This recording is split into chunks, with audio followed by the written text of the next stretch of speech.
Hi there guys, this is Unit 5 and a very quick video on angles and their basics. Just very basics of angles that you've known for a while. So the first concept real quickly, when we draw angles, we need two rays to make up an angle. Let's call this angle theta. The first side is called the initial side, and the other side that completes the angle is called the terminal side. Alright, so again, let's say if that's the angle, here's another angle. This is the initial side, which always corresponds to 0 degrees, and that represents our angle, theta. And in this case, theta is greater than 180.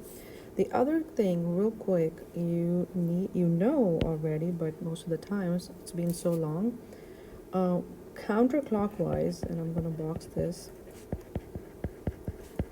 counterclockwise direction for angles is the regular direction. That is when angles are labeled as positive angles. For example, just the two above. This is counterclockwise direction, right? Starting at 0, if I go this way, this is counterclockwise. So let's say I go ahead and stop right here. And let's say this angle is about 135. And you see how that is a positive angle. And you've known that. What about clockwise direction? When we go clockwise, we still have angles, except that those angles will be labeled as negative angles.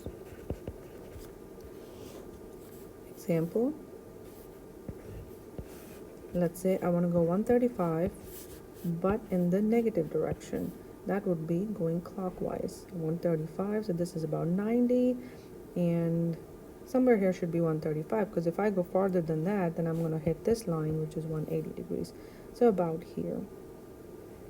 This angle right here, theta, is negative 135 degrees.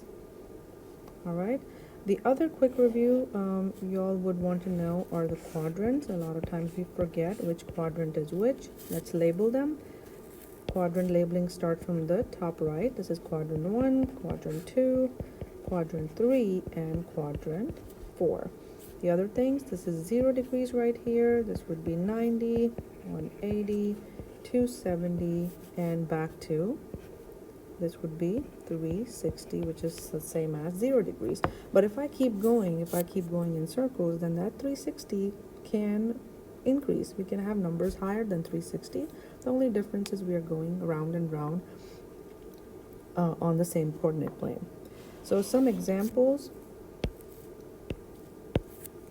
if you were to ask, let's say we need to graph, let's say some examples, 45 degree, we need to draw that angle. So keep in mind this is a positive angle. 45 I know is very easy, but keep in mind this is a positive angle, and that's why we go in counterclockwise direction. If I were to graph this on a coordinate plane, then 45 would be about somewhere here, and I have graphed 45 degrees. Example 2, how does it get confusing? 145 degrees. Again, if I were to do it on a coordinate plane, this is my initial side, and this is a positive angle. I'm going to go counterclockwise, and this is where 90 is.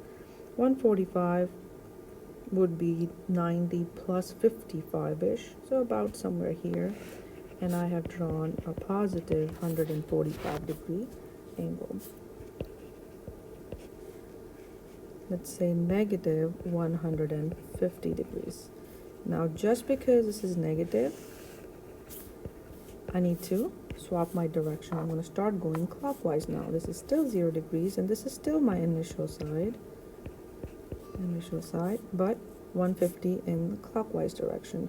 Obviously up till here is 90, correct? So I need to go how much more? About 60 degrees more. About that looks fair to me. And this, my theta now is negative 150 degrees.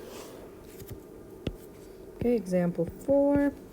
Let's say we have 420 degrees. That's interesting, right? Because we all know going one revolution. So if I were to start right here, this is 0 degrees again, or x-axis. 360 is one whole revolution, correct? So if I take away one revolution from this, I end up with 60 degrees left over, right? So that means starting at 0 again, which is 360, I need to go another 60 to make it 420. Does that make sense? That's interesting, right? This is 420 degrees, which means one revolution plus another 60 degrees. Example 5, let's say we have it backwards and we have negative 310 degrees. So the moment I see negative, I'm like, oh, I gotta go in clockwise direction. Okay, but this is 0 degrees or 360, and this obviously is not one complete revolution, right? I start in the opposite direction. That is 90, so negative 90, negative 180, negative 270, and then 30 more, correct? 30 more-ish would be somewhere about here. And this angle, this going about, not this one, the other one, the darker one, theta is negative 310 degrees. So not a whole complete revolution, almost one complete revolution, but going clockwise. Okay, maybe one more, 400 and, let's say negative 405 degrees.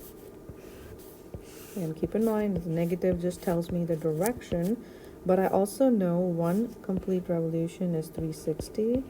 So, but also in clockwise direction. So one revolution, I took care of negative 360, but then I need to go up to negative 405, which would be 40 plus 5, another 45 degrees. And 45 degrees, I know I will end up somewhere here, smack in the middle of this quadrant. And this whole revolution, I'm going to take off. This one complete revolution would be negative 405 and a little bitty more.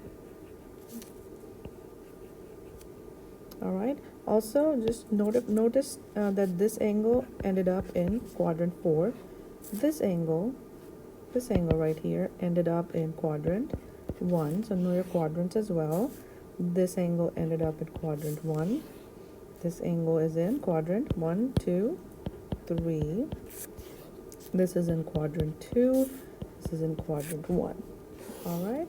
So these were some basics of angles, how to draw positive and negative angles. See you in the next video.